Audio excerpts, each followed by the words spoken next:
Many thanks again for rejoining us on the program TMI on the ITV network. The death of 16 travelers in Uromi has attracted condemnation across the country and maybe on a global stage. That incident was unfortunate, highly condemnable. In today's program, we're looking at all the different shades, different sides that could precipitate such an incident from happening. No doubt, we've seen the reactions that have trailed that particular incident. It's very possible that those who were involved, those who died, they've never stepped their foot in Uromi. But again, that's what happened when society fails to live up to the expectations of its citizens in some sense. Today on the program, I have with me in the studio a panelist that will make sense of this conversation. Let me thank very especially Reverend Phil Aroje, Public Affairs Analyst, Social Commentator. Many thanks for joining us on the program. Good morning. Thanks for having me. We also have with us here in the studio a Policy and Development Analyst, Christopher Ojekere. Thank you for joining us. Good morning, Sonny. Thank you for having me.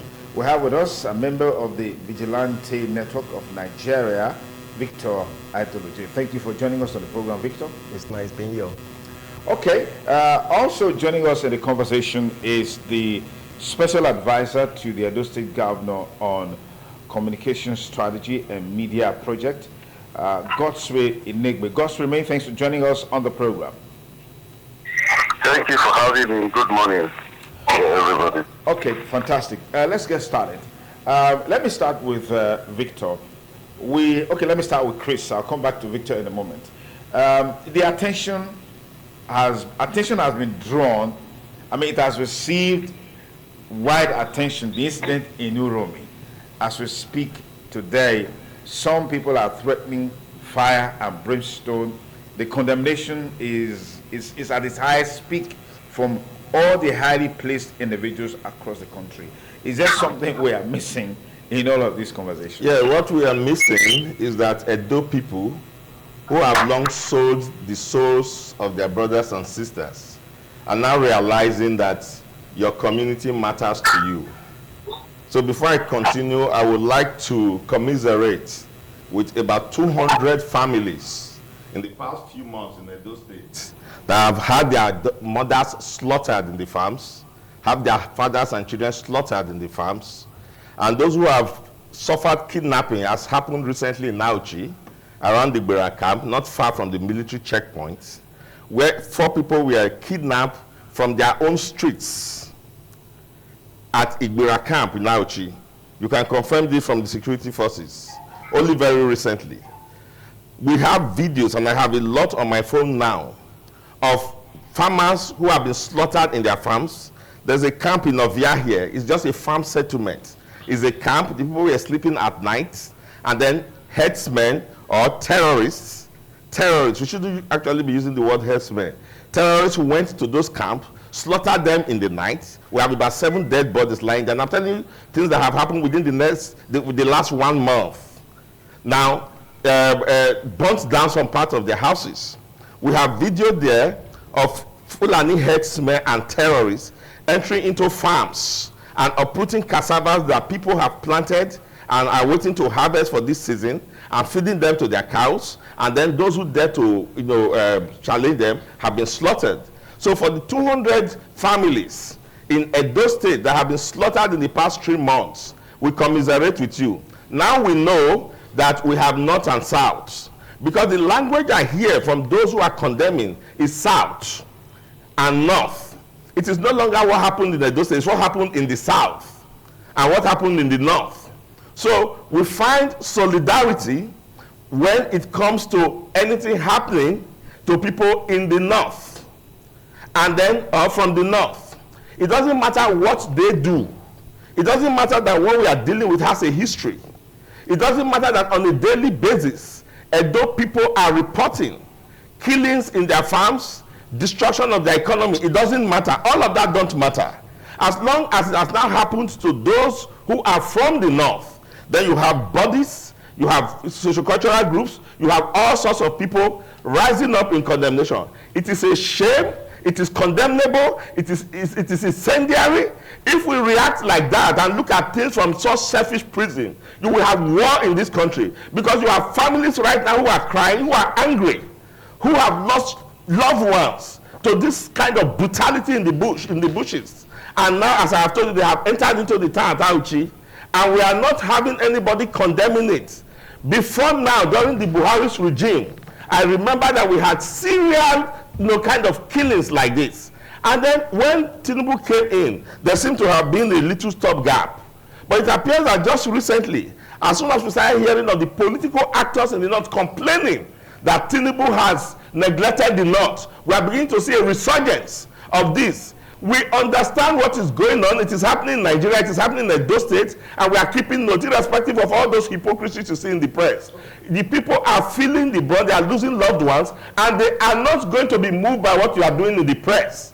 Let me proceed, Chris. I'll come back to you. Let's try and maintain some. We should not allow our tempers to be up there in engaging the issues in a very objective manner. But let me come to Victor. The storyline is that these people were identified in the truck, Dangote truck, as we were told, traveling from Rivers State to the north, apparently going for Easter. And then in the process they were, going for Salah, apparently going for Salah. And then they were apprehended, and in the course of a search, guns and other dangerous weapons were found in them. You are a member of the vigilante network, and we're told that these people are also vigilante members. What is the operation like in dealing with such an issue? Thank you very much. I appreciate the question. I want to take a silver lining with my brother here, but no matter what happened, nobody have the monopoly to infringe into somebody's right or to kill anybody. On behalf of my state commander, I want to consult with the Kano state government, and the state governor too. And I appreciate the effort he has made so far. I will say that, those men, for my investigation and for my survey, I'm not sure they were Herdsmen. It looked like they were hunters, because dogs and locally made guns, because I was born and brought up in the north, I stayed in Maiduguri over 12 years. So I know what is being used for hunting. So what I've seen so far for now, but I don't want to, intrude too much about it, because the police are doing the investigation and other security body. Okay. I won't say that, what was saying that particular time does not warrant, one, that is jungle justice and is barbaric. I was told, two, from a reliable source, just like you just said, they were coming from Port Harcourt, down to the part of the north. They got into a report that it's like there's gun in that Dangote trailer, and they were stopped after this. I want to define my body now. I've said it severally. My body is Vigilante Group of Nigeria. We are all over the states. We are not local, just like these ones in the states. So that should be clear. And what will happen there wouldn't have happened if measures are being taken before now by the federal or the state. So there's a lacuna over that. The aspect, the capital error they made was this. When I watched the video, it was sent to our platform. I made a comment. There wasn't interrogation. There wasn't any interview so far that, for example, when a suspect is being caught, the first thing you're going to do is you interview them, you interrogate them. What are these guns meant for? What are the dogs meant for? There wasn't anything like that, which is very, very capital error. It's very bad. So they could have done that. That to say that it wasn't the VGN officer that went for that operation. because I know our officers are well trained. We are to complement, in our Constitution, Article 4, to complement the efforts of the police and other law enforcement agencies. So we are not so barbaric to do that evil stuff. Let's pause it. I'll come back to you. My concern is the fact that why do we always wait for issues to escalate or circumstances and situations to degenerate, and then we start talking or speaking to it and finding solution? I mean, Chris gave a background to all of this, and I know for sure that that axis of Edo State has been under siege. Some people say it's not just Edo Central, Edo North, and even Edo South, and several parts. I mean, we can't forget the story of what happened recently in the West, where the Afenfe youth leader was kidnapped, and he came out to make startling revelation. But in spite of all of this, does that justify this jungle justice, as it were? Thank you very much, and to my co-panelists who have also given their opening remarks. The straight answer to your question is there is nothing that justifies jungle justice. Jungle justice anywhere is a threat to peaceful coexistence everywhere, because most times people who suffer jungle justice are usually not the ones who have committed crime. Because if there is a reprisal from this particular incident which is not well managed, of course it's victims, innocent persons that are going to become the victims across the country. But situating the situation the way it is, first let me join other Nigerians to commiserate with the family of the victims of the 16 persons who were killed in the state a couple of days ago. I commiserate with them. Let me also commend the efforts put in so far by stakeholders across the country to make sure that the tension is doused.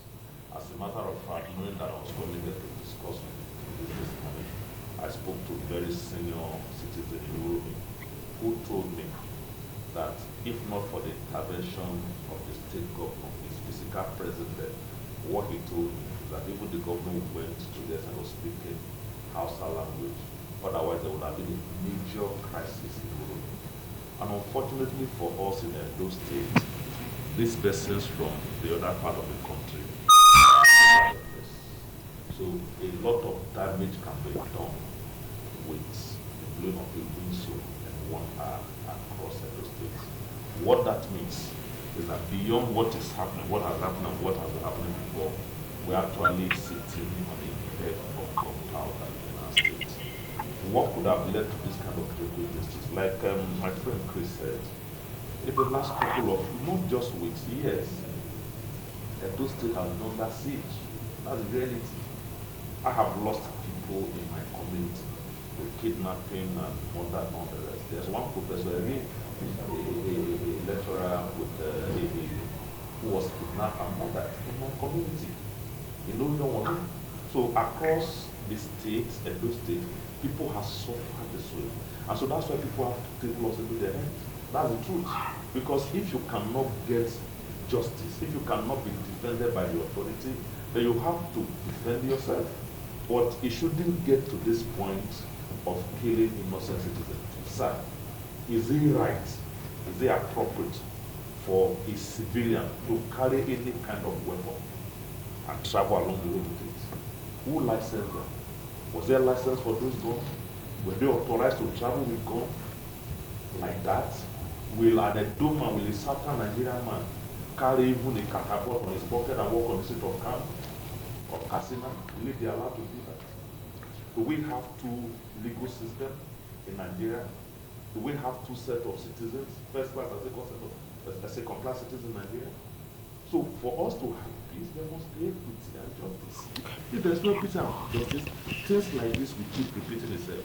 But in closing this first remark, let me appeal to the governor.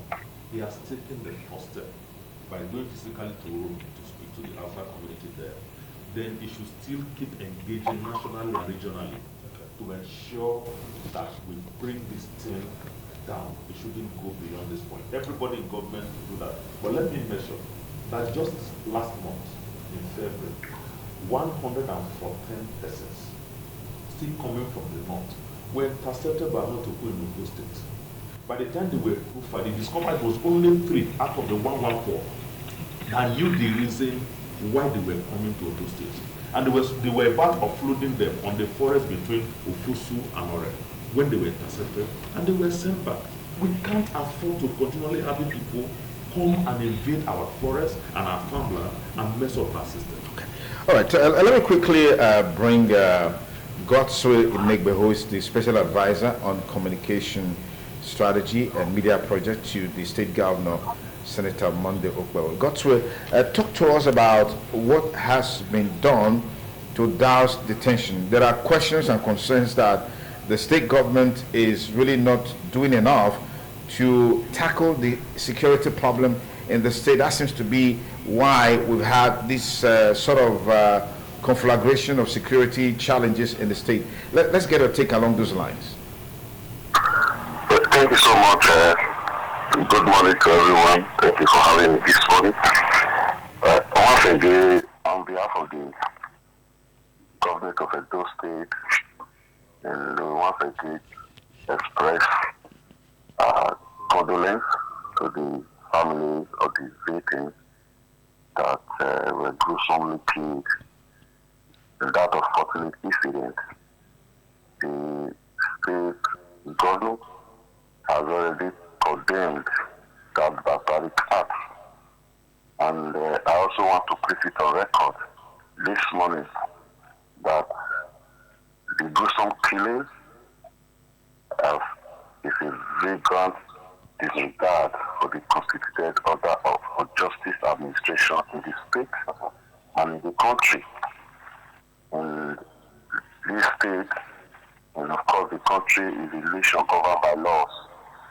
And the administration of Governor Monday Okpebholo is an administration that strictly follows the laws of the nation and the laws of the state. So on that premise, I want to once again express the sadness of the governor over this tragic incident that happened at Uromi. I don't really want to take this conversation towards what the opposition districts are trying to try to fill the embers of crisis. But we can understand the angle they are. They are still suffering for the defeat of the election, the mandate that was given to Senator Monday Okpebholo by the Edo people. And because of that, clearly they have lost sense of responsibility. And therefore, in the time when an unfortunate incident happens, they are trying to color it with petty politics. And for us, and for this governor, who is focused, who is determined, and who wants to make, of course, he's already making a difference in the state that everybody is seeing, who won't condescend to the level of the remnants in PDP, they'll be taking this issue to the angle they want to take it to. In regarding to what the governor has done related to security, and especially if this event happened, I know that, of course, you will be aware, and of course the members of the panel are aware of the swift reaction of the governor immediately this event happened, has also been referenced by one member of this panel this morning. And we know that it's also on record that due to the swift reaction of the governor, that's what has calmed down the flames, and that's what is also responsible, of course, for the peace that is experiencing the state right now. Because the governor immediately happened, as we have seen, to show the long television stations and other social media platforms. The governor went there on the spot assessment himself, and of course had a meeting with the leadership of the Iriwa community in Edo State, not just in Edo Center, but Edo State. He went to the spot of the incident with security service chiefs and top functionary of the Edo State government. And of course, he speak in the language, not just in English language, also speak in the language of these are brothers from the north that they relate well with, that we can understand and relate with, you know. So this prompt intervention of the governor is to ensure that all frames are calmed down, and then the security services will also click it through, and they, of course, as we are speaking this morning, they are doing their job, carry out investigations, and to ensure that justice is done. All right.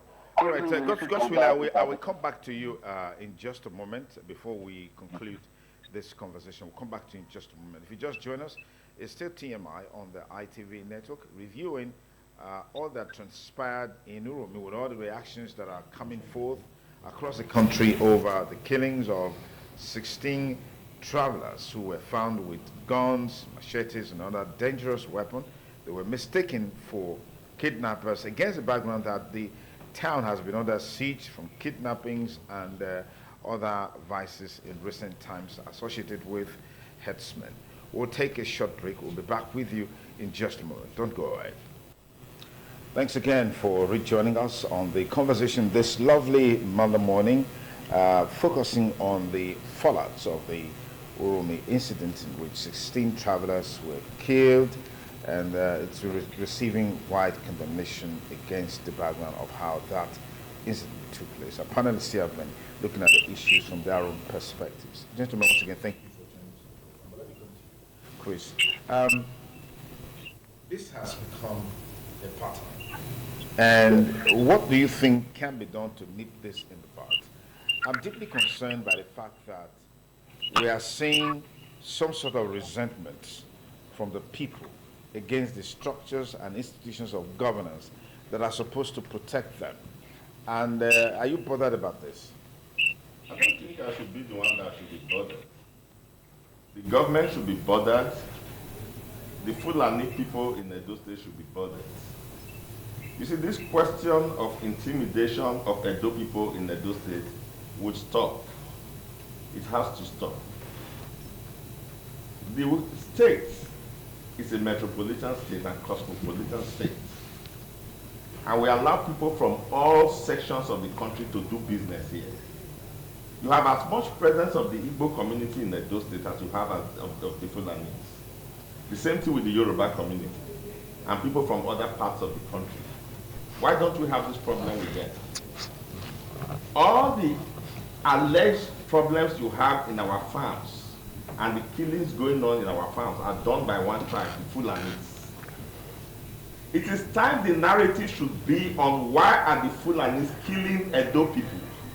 This apologetic talk here is annoying me. This is our state. We have a right to do business in our state. We have a right to run our economy. There are those that will say you are stigmatizing a particular tribe by being specific. Tribe. Let's describe them as herdsmen.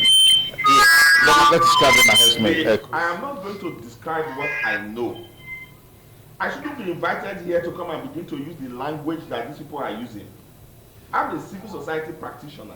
I use language based on facts. I have my phone there is filled with videos. The tribe is known, they are identifiable by their looks and by their language. While they were destroying those farms, they were speaking their language. So I know the tribe I'm talking about. I'm talking about the Fulani tribe operating in our forest and killing our people. It should stop.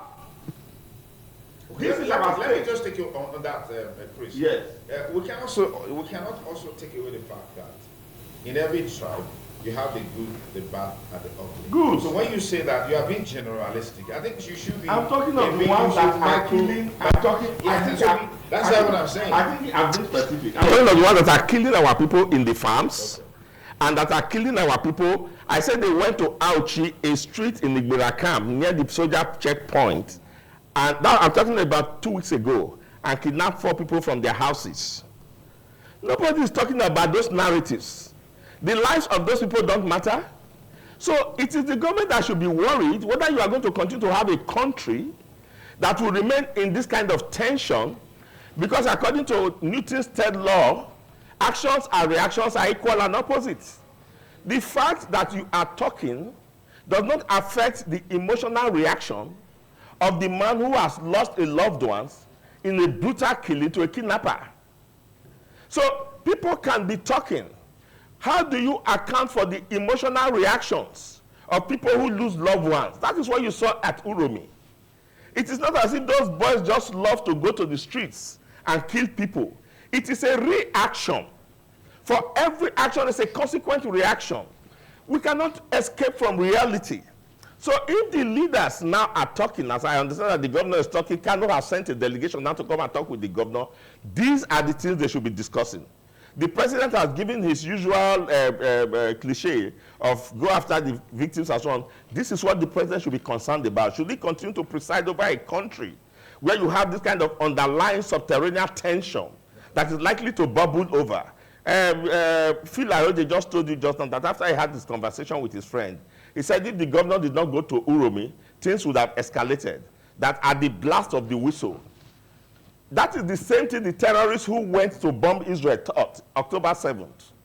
That at the blast of the whistle, they will run Israel down.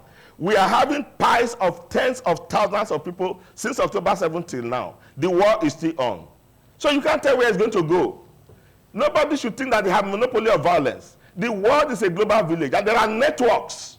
So while you think you are here doing what you think you are doing, there are networks. Okay. You can be overrun in 1 hour too. Chris, the point is, look, there is too much threat from this particular tribe against the Edo people and against the rest of Nigeria. We should stop taking that threat.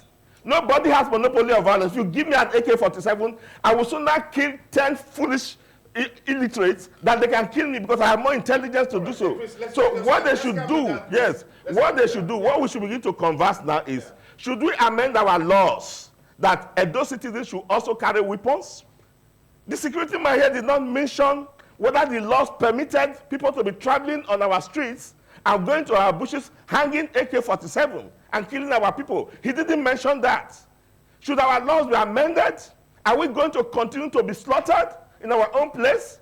So we should begin to think about how to amend our laws. Nigeria should start carrying weapons.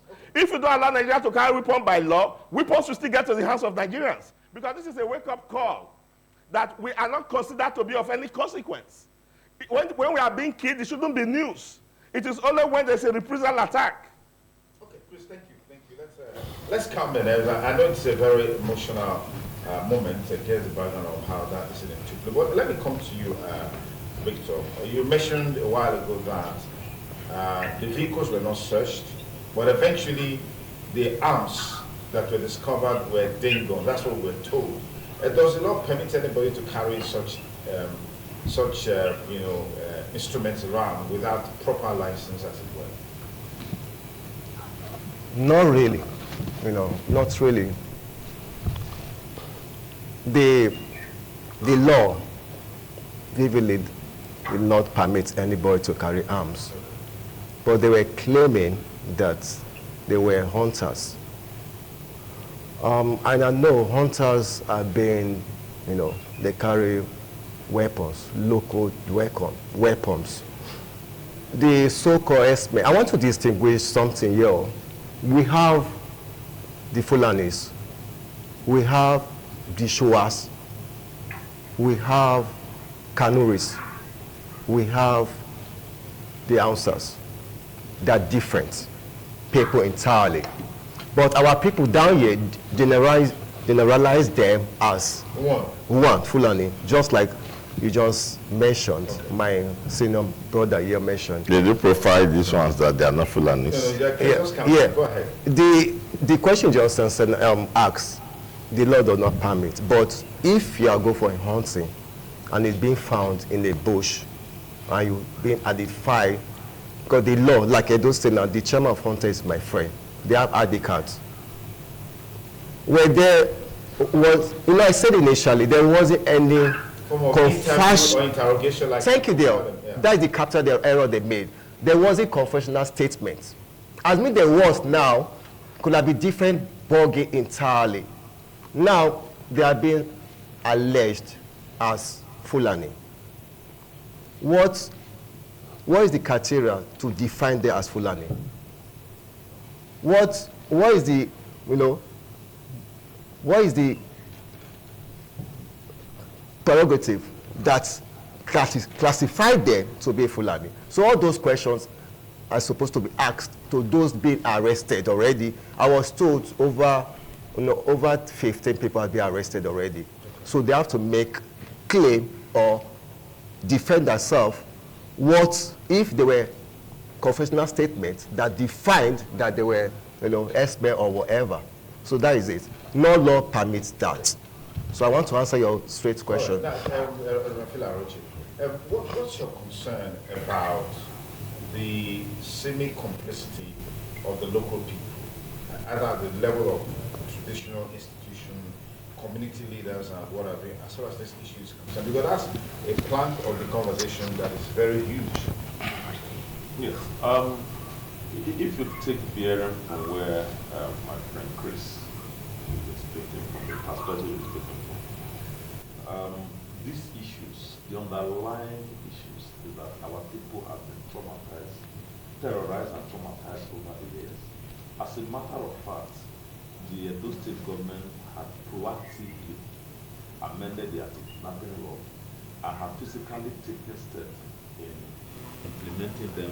We have seen videos of over 2, 3, 4 houses of alleged kidnappers who are indigenous of Edo State, who actually combine with foreigners. We've seen their houses being demolished in Onwa, in Mesalam, and all the rest. So if you see people, our people here have connived with the people who have killed and all the rest, it's as a result of what has happened or what has been happening. I told you now that I lost a professor from my community to kidnapping and killing. And it's last week at Ile, a man was kidnapped and killed. And it's been happening all over the place. So that's the reason why people have decided to take laws into their hands, which I do not support. Like I mentioned earlier, jungle justice anywhere is a threat to people everywhere. I do not support that. But what has led to this is that our people have been terrorized and traumatized. And it is not proper for the government to allow a set of people to live the way they want to live and they behave anyhow. And another set of people are being brought down for whatever reason. It is not proper. It's not proper. Edo people have the right to live their life, go to their farm, go to their homes and live well. But people are terrorizing us. And it's been on all over the years. It's been on. It's not the Belarus government, it's not the Pasaki government, it's been on. And like I said, it cannot continue and it shouldn't continue. Now that this has happened, unfortunately, let's come down and discuss. Okay. Let's discuss. You can't. I was telling Chris earlier, I have had reason to go to Ado Ekiti in the last 3 months, but I have not had the courage to try to do it. Because every time I'm planning that trip, I hear that they are carrying people out of Yadolo, they are carrying people out of there. I've not had the courage to do that. We are living under fear, we are living under tension.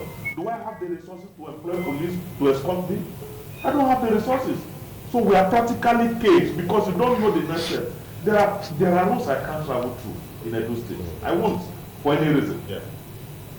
So Edo people are practically under siege. Not now. And what the government has started, let them control, let them engage. Like I said earlier, let the government engage the national, engage state government. First, bring down this tension. Okay. Make sure that this doesn't escalate, and then we can move on. Okay. Anybody blaming leaders of this or leaders of the people for complicity and all the rest, you are not thinking properly. Okay. Because these are people whose citizens have been terrorized and brutalized. All right, Godfrey, let's go back to you in a moment. It's about finding a lasting solution to this problem. And I'm sure that even though something is being done, the attention that this attacks is getting today is the result of what has happened in Uromi. Looking beyond that, what is government doing to checkmate this incident? Because prior to this incident that took place in Uromi, there have been cases of kidnappings, cases of rape, cases of destruction of lives and property across the 3 senatorial districts in Edo. So it's not just Edo Central. I mean, Edo North is there, Edo South is there. So what is the structure put in place to address? Because we also heard that the man who was assigned the responsibility of midwifing, things like this, CP Bading, has been suspended for lack of performance. So could you please react to all of this? Thank you so much. Once again, I want to place it on record that security is not just the responsibility of the government alone. It is towards a collective effort that a state, a nation, can be properly be secured. For the governor and the government of Edo State, since the very day he assumed office, he has rolled up his sleeves and ensures that every sector in Edo State gives his focus on attention. Regarding these security challenges that of course, which is not only related to Edo State, it's a national phenomenon, as we all know. The governor has continued to dialogue, with the relevant stakeholders. He has, in that been reached out to the security agency at the national level to ensure that all the necessary help that the state required to have a safer Edo State is actualized. You recall just a few weeks ago, we had a meeting with the service chiefs, the national level, and discussed even before this unfortunate incident in Edo Central Uromi, the Nigeria Army, after the meeting of the governor with the chief of army staff, they have already agreed to come and have a mini barrack or a post of Nigeria Army in Uromi in Edo Central, and they said they'll be done in Edo North, just as we have in along Iho Road in Edo South Central District.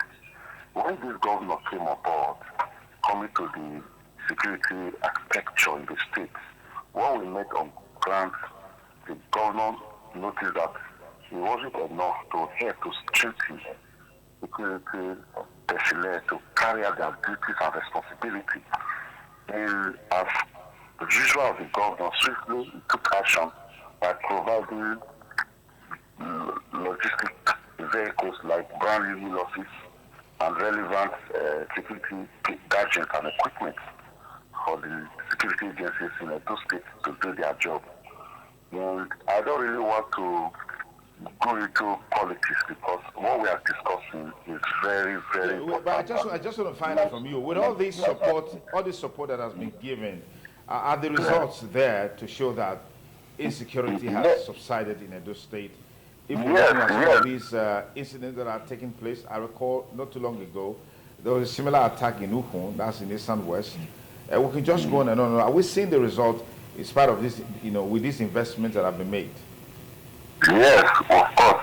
This result that we are talking about is not something that just happens overnight. It's a process. As I said before, if what the governor is providing for the security agencies now were on ground before he came in, it would have been a better situation for him. For instance, let's take the issue of logistic vehicles. What the governor met on ground was that in Nigeria fairly use Sienna vehicles. That was the complaint of the security agencies to the governor, that how could they have combined crime with Nigeria use fairly Sienna vehicles provided to them by the previous administration. And they said they couldn't even combat crime because most of this crime that we're talking about, this governor inherited them for the past administration. So when he came up, what he did immediately, he ensured he provided brand new hill office for the security agencies and relevant security gadgets and equipment, which they didn't have. And also, the government motivated the security agencies by providing a reasonable statement that can motivate them to do their work. All this is a lot of ground when he came aboard. So if we have had this on ground, then the government will now build and consolidate upon that to know the next layers which he will now approach to help in securing Edo State. But you have to do all this we are saying just to ensure that Edo people are safe. And as I said before, the process is on. Okay. And we know that in the coming days, some of this will be a thing of the past. And the governor, as usual, he has not relaxed on his head.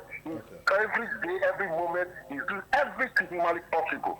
Not just in the security, as we have said before, in every sector in Edo State, to ensure, because the mandate given to him was given to him by those people because they trust and believe in him that he will be able to change the narrative and transform Edo State. And that's exactly what the man is doing. He's doing the job that he was elected to do. And when we see the remnants of the opposition party, especially the PDP, who the Edo people have rejected, they want to capitalize. Okay, now Godswill, I don't want us to take this conversation along the political lines. Otherwise, we'll derail it. Okay. Let me pause you there. We'll come back to you on the concluding lap of the show, of this segment rather. It's still TMI, and we'll be back with you in a moment. When we return, we're looking at what can the populace do to help checkmate the security situation in the state. As you know, security is a collective business. Stay with us. We'll be back with you in a moment. Migration has its own positive implications, but there are also negative implications. I mean, talking about internal migration, like you see people from the north moving down south, and you also have people from the south moving to the north. But there are other social implications, security implications that some have described as being on the rise in recent times. In addressing this issue, what roles can the individuals and the people play to ensure we have a safer environment to live? In today's world, particularly in the South, many of the menial jobs that are being undertaken are basically being done by these are brothers and sisters, let me put it this way, coming from the north. But that doesn't take away the fact that there are also security concerns. So how can communities help to checkmate this? No, we are a traveled people. Edo people are a traveled people. In fact, we are the most traveled race of people probably in the whole of Africa. We have lived and we are still living with different communities of people. So that if it was that we are having problems with every community that was living here, or even several communities that were living here, you say that's the problem. Why is it with one particular community of people? Adams Oshomole, a senator of the Federal Republic of Nigeria and a close ally of the president, said at the floor of the Senate only very recently that Edo is under siege, that bandits and terrorists have attacked and taken Edo, held Edo to ransom. You would think that if a highly placed political figure and belonging to such highly placed institution as the Senate will raise alarm at the floor of the Senate, that it should become a matter of national importance and emergency. What was done? It was entertained at the Senate, and then it died at the Senate. So there is a dire need, I agree with you, for mobilization. And what that means is that civil servants, the civil society, must tell themselves that they are not going to sit down and become cannon folders in the hands of those who have weapons to come and slaughter them. So resistance struggle must begin to be organized right now. In the quest for independence, you had resistance struggles.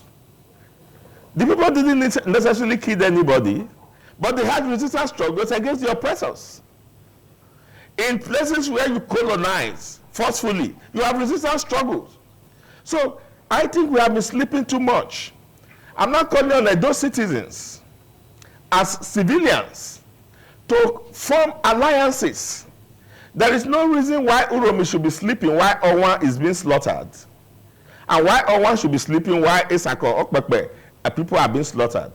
I think community people now should link with each other and form network to put up resistance struggle against common enemies of oppression, victimization, destruction, and all sorts of evil visited on them. Because we cannot run away from our land. We have to, and for our land to be called our land, it means we are living in it in peace. We are doing our economic activities in the forest. If we cannot do that, we are slaves in our own land. We took independence from colonialism in 1960. We don't want to be slaves to another group of people? No. So there should be resistance struggle. Maybe if the government sees that resistance struggle, the government will do something. Okay. Let's proceed there because we don't have so much time. Victor, yes, talking about communities, what can they do to checkmate this? Okay.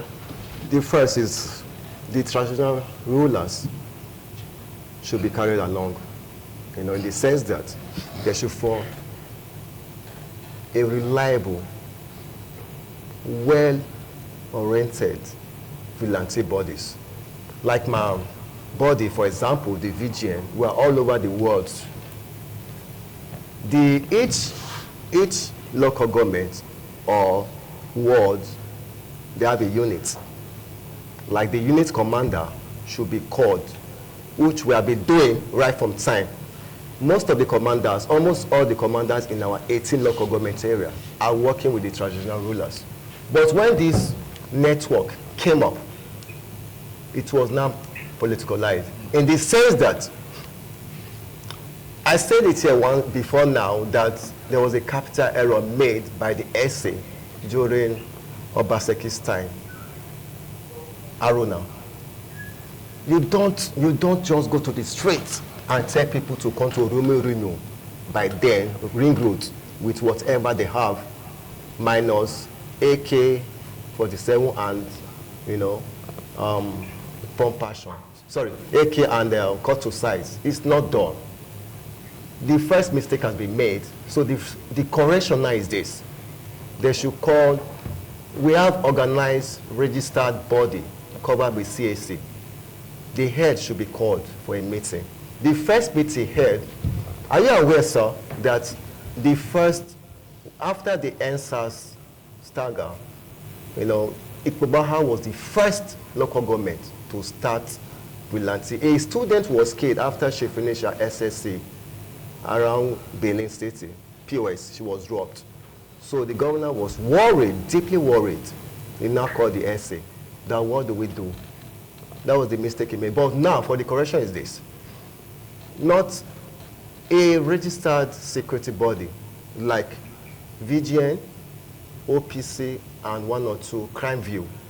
The head should be called. To be involved. To be involved. Okay. The traditional rulers should be carried along. And because in most of these communities, without this so-called Herdsmen, whatever, without inner person, they will never succeed. Okay. But they work together with those men. So our registered, organized, well-trained officers should be carried along with the traditional rulers. All right, yeah. Thank you very much. When we are trying to profile solution, we need to understand what our people have been doing. First, let me commend my friends, the other panelists, literally, Goswell and the for the effort he has put into let the people know, let the world know what the government is doing. The position he occupies today is a very challenging position to be able to speak at this time. I appreciate him, I appreciate what he's doing. I also, from my heart, appreciate the efforts and the steps that have been taken. You also know about court killings. That was a internal thing to Edo people. We have been able to bring that on down. The same way they were able to bring that on down, we shouldn't place sentiment at all when it comes to this. Because I, who is sitting in this debate today, and several Edo people have suffered in the hands of these people that have terrorized us. I mean, these people can go to a completed building, pull down the POP, pull the wire away, then wire you have bought with tens of thousands or hundreds of thousands, or even millions, and go and met it at their junkyard because they are looking for copper. That is how it is all over. They can go to an existing building and remove the roof. And the next thing you find the roof in a truck going to the junkyard or going to wherever. That's the affliction Edo people are going to. It's not even only farmers in Orion or Yekorion or Uguneki that are suffering. In the city, I have part of my office. 3 times they have come to remove the upper unit of air conditioning. You will find it there. And then tomorrow, if I resist, and I want to move my muscle up strength, and then I attack back, you say it's jungle justice. I mean, something needs to be done. That's the point where we are. It's the point where we are. The network, the security network, in God's name, it has taken so long for the reorganization. It has taken so long. The reorganization started since November. As soon as the governor came on board, that was when the head was appointed.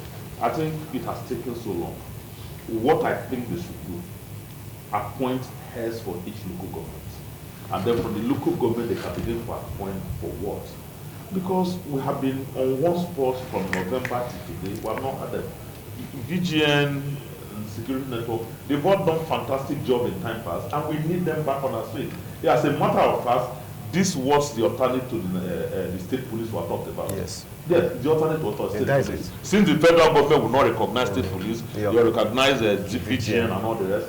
Let's get them back to the streets and let them help to defend our people, because our people have been so bastardized, terrorized, and afflicted. Yes. And that's the reason what led to this. Let me say lastly, I've been saying on the newspaper and also on the Vanguard that PFN and CAN condemn the killing. Yeah. CDS have asked that, that's for the defense staff, are asked that they should go after the killers. Please, they should tell the CDS that a priest and a seminarian was killed in a circle. Yeah.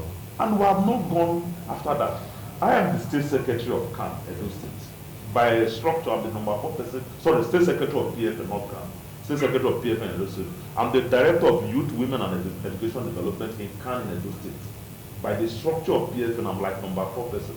I'm not aware that my PFN chairman, Mama Bonifua, is the president of that system. Because Christians, seminarians, reverend fathers in Edo State in 2025 have been killed. Yes. CDS didn't say anything, CAN didn't say anything, PFN didn't say anything. Okay, let's pursue that right. so that our 10 past don't fly. No, it's right. Thank you so much. It's the TMI on the network. Godswill is still with us. Godswill, what is the position of Mr. Governor in reconvening the security network, the vigilante people, to complement the structured security system by the police, DSS, and like we've had in time past? Because the concern is that where we had vigilantes, the state vigilante network as it was called then in place, crime and criminality were drastically reduced, kidnapping were drastically reduced, but they've been suspended for too long, and it's beginning to take its toll on the polity. What's your reaction to this? What is government doing about this? That's it, profiling. Thank you so much.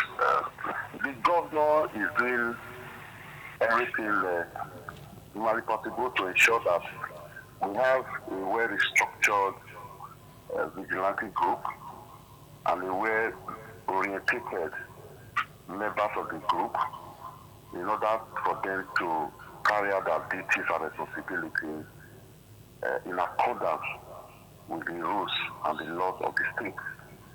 Let us not forget quickly in a hurry that the reason why the governor immediately came aboard, that he said there's going to be reorganization and restructuring of that group, because it was hinged on the fact, public fact, that group during the electionary campaign that brought the governor to office, the vigilante group was used by the previous administration to carry out serious attack, which actually also led to the attack of the governor of the candidate at that time, that led to the death of his police orderly. So, sometimes Nigerians, we are quick to forget history. When something happens, people quickly react to what happened. Yes, I agree with you. I agree with you. Back to what led to no reason for us to put them in the cooler for such a long time at the detriment of the plight of those citizens. Security is a very serious job. It's not something you just do in a moment and come up with a result and say go. Because life is at stake here, as we talked about. Not like what happened in this incident we are discussing. In as what I said before, the governor, once again, I want to express the sadness of the governor over that incident. But having seen someone putting on the uniform of a vigilante of the state, it is seen in that gruesome scene that we have seen on social media. No government could, no matter how, even in the Banana Republic, no government could support and encourage such. Is there a time frame? Is there a time frame that the security network will be back? Is there a time frame we're looking at? Small enough. I cannot give that specific time or date that will be done. But I know, I want to put it on record that in a very short time, a restructured, well-orientated, and arranged vigilante group will be put on board that will ensure that they are doing what they're supposed to be doing, and they will not be used as one or a group by political actors to fight opposition, as experienced by the previous administration. All right, Goswe, thank you very much for your time. We truly appreciate your input to this conversation. Hope next time we'll call on you. You always oblige us. Thank you so much for having me. Thank you so much. Let me also, yes. No, let me. I think. Just make it brief because I'm pressed for time, please. I think Goswe needs to understand the difference between what he's talking about and VGN. Yeah, that's what I want to distinguish, sir. Yes. Yes, please. The VGN is an indispensable security apparatus for Edo State. It's been there. During Oshomole, or shortly after Oshomole, I met their leadership. Thank you. And they said what they need is for the government just to give them a little recognition, not even funds. Thank you, that is it. When they go to Abuja to hold meetings, Delta State will come with brand new buses. They will charter vehicle from here to Abuja. We know the work they were doing and the way they, just as Phil said, they were the alternative. So they should call the VGN. This anxiety to please his boss is already taking Goswe so that he does not destroy. Yes, he should understand that we are discussing security and not politics. It's made too much reference to politics. Let me hear from I want to. Yes. No, I don't agree with him totally. On what? It's being political. That is a political statement. Yes. Before now, I said earlier, we have VGN, we have OPC in the states, and we never requested for funds, just for us to be recognized. Our officers can comb anywhere. I told you before now, sir, you don't have to shoot a gun to win a war. We have other means of fighting crimes. Other traditional. Yes, sir. Yes. Okay. You can. Some of them are. Whether you have AK-47, AK-49, or bazooka, whatever. Most of us are OPC. I'm the state monitoring secretary OPC Edo State by the grace of God, and I'm the intelligence officer VG of Nigeria. So what I'm saying has been confirmed by other states. Edo State, anything that comes in here is different. They don't want to recognize us because of politics. You don't have to play politics with people's life. We don't want salary for now per se. Just give us vehicle. If right now I can call the area commander, Asan, Uromi, Asan, the area commander, John Ezike, I say, go to that place right now. We just get 2-3 boys. You don't need crowd. Okay. You don't have to shoot a gun to win a war. The options are there to really checkmate. Yes! Politics, they are playing politics. All right, thank you very much. I'm sure Goswe is still there. Goswe, we have a member of the Vigilante Network of Nigeria, an independent body. He's talked about the fact that they are giving adequate recognition alongside the OPC. Maybe it's something that the state government can look into in redesigning and restructuring the state security network to have that grassroots presence for us to get results. I'm sure that should be a major takeout or pull out from this conversation. What do you think? Yes, of course. Okay. Take out from the competition that we actually have this month. And I want to reassure the people that this governor, his major goal as a governor of Edo State, as it stands today by the grace of God, is to ensure the life of Edo people are better than way they were when we came on board. And I also want to quickly say that if this governor was courageous enough against every political fears, was able to stop health-related killings in Edo State, in situations that we experienced that previous administration were not bold enough to take decision against, this same governor will put an end to these killings that is ongoing today in Edo State. Thank you. Okay, yes. In conclusion from my end, let me join Gospel, because before now, I've had conversation with the governor on security, personal conversation. I know that some of the things we have discussed as it concerns security, he won't be able to do them. Let's give him a little more time. But while that time we are waiting, we must put in measures to ensure that Edo people are no more slaughtered or terrorized. Finally, from my end, I commiserate with the families who have lost their beloved ones, both at Genikude, at Onwa, who have been terrorized before now, and of course the 16 persons who were killed last week. From our hearts, we just trust God that this will bring an end to this killing, where we look forward to a more robust engagement and having a secure Edo State and Nigeria possible. Okay. All of us to live. We're not saying perhaps we just have some few more minutes to play. But Chris, let me take you on this point, which has to do with the fact that this migration from rural communities to urban centers has also been described as a major reason why this insecurity is fledging in communities. Do you have a handle on that? How can that be responsible for insecurity? The worst you can have when you have such migration is that the city center will be overpopulated and the economic resources there will suffer tension and pressure. That's what you have from migration. The fact that you have few people in my village does not give anybody the right to go to the village to kill the remaining ones that you have there. The truth of the matter is that this theater of insecurity is our farms, majorly.